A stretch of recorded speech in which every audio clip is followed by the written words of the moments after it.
Hello, I'm Raina's husband. I'll be recording her speech today.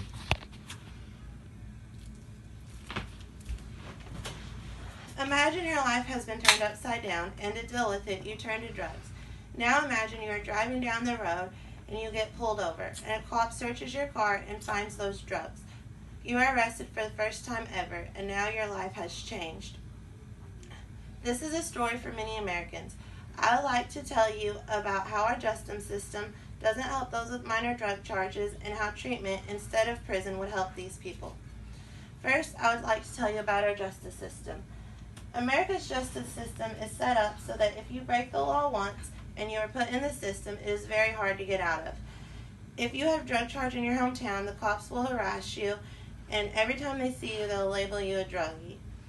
According to okcriminaldefense.org, a simple possession of any controlled dangerous substance, also known as CDS, is a misdemeanor in Oklahoma with up to 2 years in jail and a max fine of $1,000. After a few CDS charges, most people are sent to prison and then become inmates. If you're an inmate at a federal prison, then you have a very small chance of getting help while incarcerated. Only 11% of inmates receive help for a substance abuse treatment. okcriminaldefense.org. Punishing people and putting them and locking them in cages like animals is not the answer to help them with substance abuse. Putting people in prison for minor drug charges doesn't help. A lot of the time they come out with more ways to do illegal things and right back to the drugs that got them in there in the first place. Not to mention all the fines they have to pay. When they get out, and if the fines aren't taken care of, they end up right back in prisons. Our prisons are filling up. And not from things like murder, it's from people like me and you, but they made a bad choice and chose to use drugs.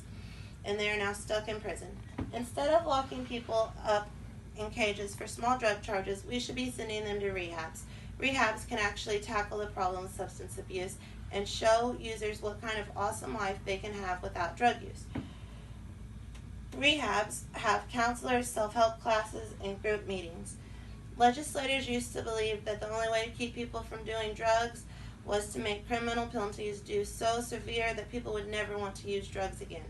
But now we can see that that is not working.